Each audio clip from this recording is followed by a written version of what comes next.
When people are faced with the need for palliative care, that can be quite a difficult moment for the person and for their family. Death is part of life, making sure that the care that surrounds an individual is as good as any care that they might have received in the lead up to dying.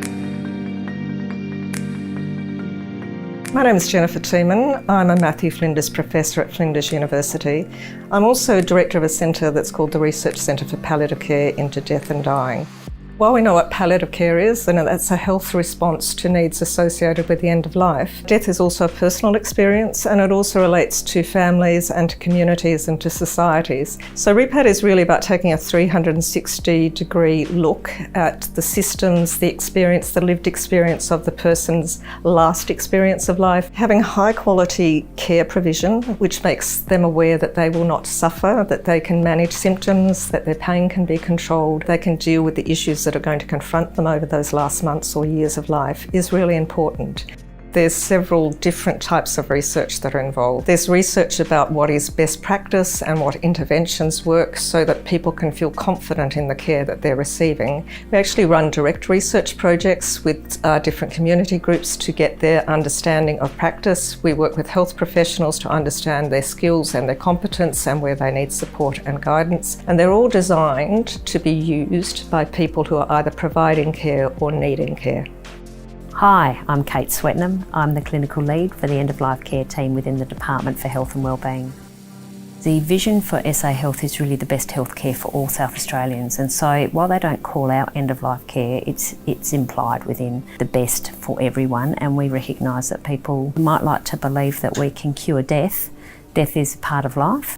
One of the pieces of work we did with SA Health, we applied for a grant to look at the question of what's the experience of families when an older member of their family has to go into residential aged care and will end up dying there. What's the grief and bereavement that they feel? We worked with them and then produced reports which then led to things being put on different websites, including the SA Health website. So it's been a really exciting opportunity to partner with SA Health and to try and find solutions that will have statewide applications. Having this partnership means that we are actually able to pick up the broad aspects of community, what they're actually looking for, what are the challenges. REPAD have done a lot of work, not just in residential aged care, but in home care for aged people. And so that has actually given us great confidence in working with them. It's really important that we actually acknowledge that we can support people and get good outcomes for them. We've been able to demonstrate people access our resources.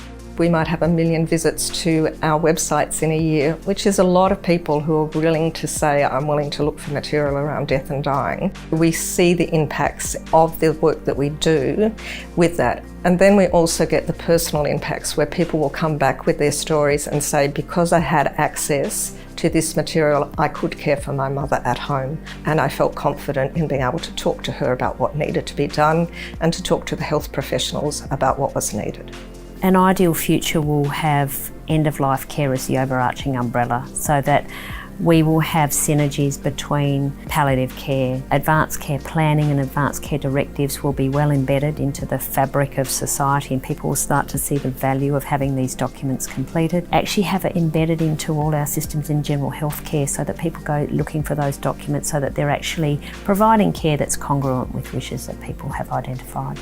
There's information that we need to make available to different parts of our communities in different languages, in different formats where they can have it so that no matter who you are, you have the chance to be well informed about palliative care. I think there's also adapting to new evidence. As we are growing research clinically, as we're growing it in terms of our community, research has to be shared and made known. So we don't stay as we were practicing in 1980, that we move with what we know to be successful approaches in those areas. For me, an ideal future would be where our community can talk about death and dying naturally so that we can actually support the people in our community, where our family and friends are actually aware of the choices that they can make, that we actually have the capacity to engage and receive care wherever we are. Those would be the things that I hope for in the future.